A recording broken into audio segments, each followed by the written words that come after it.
लक्ष्मण हाके एकमेव प्रसिद्धी आणि पैशासाठी हे कामं करतात. याच्या पलीकडे दुसरं काही नाही.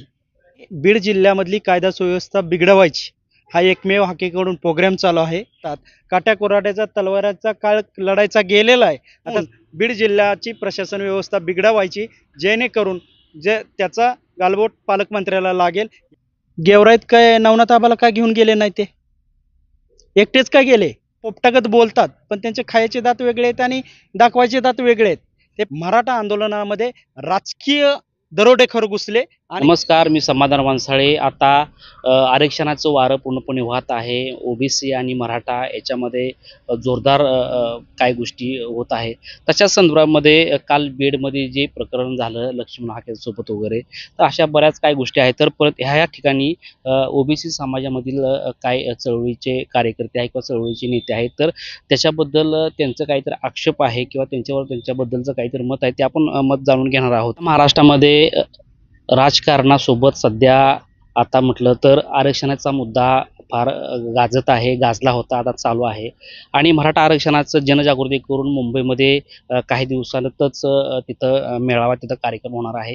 त्याच अनुषंगाने पाठीमागं एक दोन दिवसाखालीच लक्ष्मण हाके यांचं बीडमध्ये जे काही प्रकरण झालं, आणि तशाच अनुषंगाने आपल्यासोबत ओबीसी चळवळीतील काही ठिकाणी नेते मंडळी आहेत, तर त्यांचं काय मत आहे त्याच्याबद्दल ते आपण जाणून घेणार आहोत. नमस्कार सर. नमस्कार. काय मत काय तुमचं असं? खऱ्या अर्थानं काल जे गेवराईमध्ये लक्ष्मण हाकेने प्रकार केला, त्यामध्ये एकमेव उद्देश होता की ते पाठीमागच्या 3-4 दिवसापूर्वी भुजबळ साहेबांविषयी जे काही त्यांनी कमेंट केली होती, त्या गोष्टीवर पडदा टाकणे. विषय क्रमांक 2, बीड जिल्ह्याचे पालकमंत्री आदरणीय अजितदादा आहेत आणि बीड जिल्ह्यामधली कायदा सुव्यवस्था बिघडवायची हा एकमेव हाकेकडून प्रोग्राम चालू आहे, किंवा सरकारमधल्या काही लोकांच्या मदतीनं किंवा गृह विभागाच्या मदतीनं. कारण का तर हाके 8-10 तासानंतर चॅलेंज दिल्यापासून 10 तासानं गेवराईमध्ये जातात. मग त्यावेळेस गृह विभाग किंवा पोलीस प्रशासन काय करत होतं, हा आम्हाला पडलेला एक प्रश्न आहे. प्रश्न क्रमांक 3, की मराठा व ओबीसी ही मुवमेंट मराठवाड्यामध्ये बीड असेल, जालना असेल, संभाजीनगर असेल, नांदेड असेल, या 4, लातूर असेल, उस्मानाबाद, या 5-6 जिल्ह्यामध्ये प्रामुख्यानं चालते. पण मग बीडच का? तर बीडमध्ये हे धनंजय मुंडे नेतृत्व करत होते आणि धनंजय मुंडे पालकमंत्री होते. ज्या वाल्मिक कराडच्या किंवा संतोष देशमुखच्या प्रकरणामध्ये धनंजय मुंडेंचं पालकमंत्रीपद हिसकावून घ्यायचं किंवा त्यांना मंत्रिपदावरून खाली करायचं, असं भारतीय जनता पार्टीच्या किंवा युतीतल्या लोकांनी त्यामध्ये उडी घेतली आणि त्या राजकीय स्वरूप त्याला देत त्यामध्ये धनंजय मुंडे यांच्यावरती मीडिया ट्रायल करून त्यांना पदापासून दूर केलं, जेणेकरून मुंडे पदावर नसल्यावर आपल्याला बीडमध्ये धुमाकूळ करता येईल अशा लोकांनी ती घटना घडवून आणलेले. आणि विशेषतः लक्ष्मण हाकेंनी काल जो प्रकार केला ते नेहमी संविधानाच्या आणि घटनेच्या चर्चा करतात. काट्या तलवाराचा काळ लढायचा गेलेला आहे. आता संविधान आहे, इथं विचारायची लढाई विचारानं लढली जाते.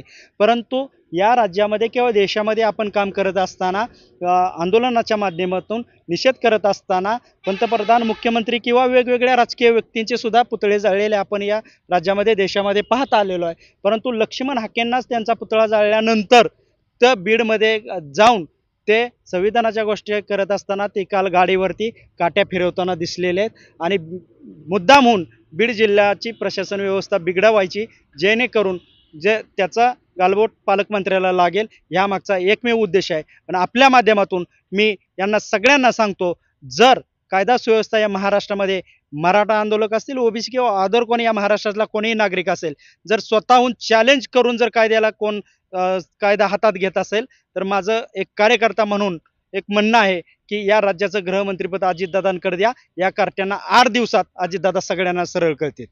आता काही दिवस झाले काही नेते मंडळींची फेसबुक असेल, इंस्टाग्राम असेल, तर त्याच्यामध्ये असं वाक्य लिहिलं जातंय की लक्ष्मण हाके हे ओबीसीसाठी लढतायत, तर तुम्ही त्यांच्यासाठी ढाल म्हणून उभे राहणार का? गेवराईत काय नवनाथ आबाला का घेऊन गेले नाही? ते एकटेच का गेले? आणि लक्ष्मण हाके जे घरात बसून कमेंट लिहिणारे ही लोक आहेत, जे लक्ष्मण हाकेच्या खांद्याला खांदा लावून लढणारे लोक होते, नेते किंवा कार्यकर्ते, यांची लक्ष्मण हाकेवरती विश्वासार्हता राहिलेली नाही. लक्ष्मण हाके एकमेव प्रसिद्धी आणि पैशासाठी हे कामं करतात. याच्या पलीकडे दुसरं काही नाही. नेमकं ह्याच्या पाठीमागे तुमचं उद्दिष्ट नेमकं काय आहे?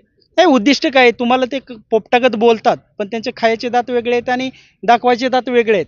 ते परवा भुजबळ साहेबांना बोलले, मुंडे साहेबांना, इतरांना टार्गेट करायचं, त्यांना एका दिवसात गोपीनाथ मुंडे व्हायचंय. अरे गोपीनाथ मुंडेंनी या महाराष्ट्रामध्ये किती मोठी माणसं केली. लक्ष्मण हाकेच्या पडत्या काळामध्ये ते पहिल्या आंदोलनामध्ये मी आंदोलन उभारलंय ते. आणि ते आम्ही काय असं जातीवाद करायला ते आंदोलन उभारलं नव्हतं. माझ्या मांडीवरती त्यांनी 10 दिवस डोकं ठेवून उपोषण केलेलं आहे. ते आम्ही आंदोलन म्हणजे बीडमध्ये कायदा सुव्यवस्था जी निर्माण झाली खऱ्या अर्थानं त्यामध्ये सुद्धा गृहमंत्री म्हणून त्या माणसांना जबाबदार धरलं पाहिजे त्या काळातल्या.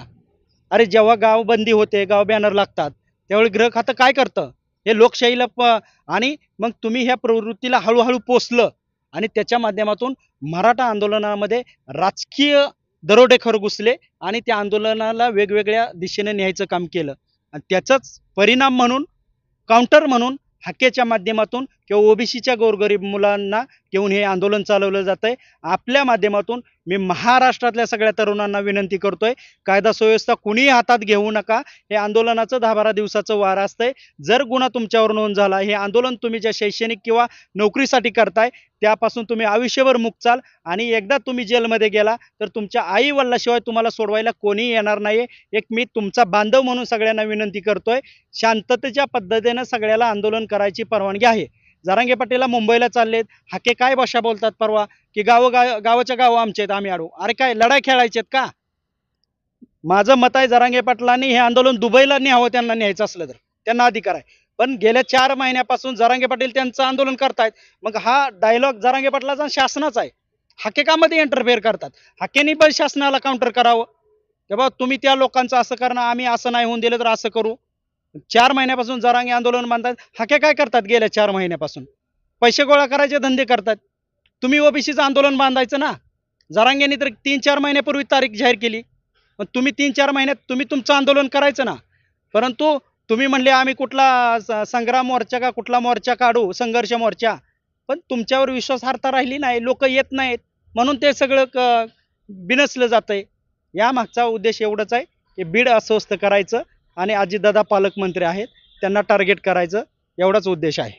दाटी करून किंवा कुठं तर वेगळ्या पद्धतीचे शब्द वापरून आरक्षण मागितलं जात नाहीये. आरक्षण हे ज्याच्या त्याचा हक्क आहे, तो त्याला भेटलाच पाहिजे अशा पद्धतीनं यांनी या ठिकाणी त्यांचं म्हणणं आहे. आणि या ठिकाणी आपण थांबतोय. धन्यवाद.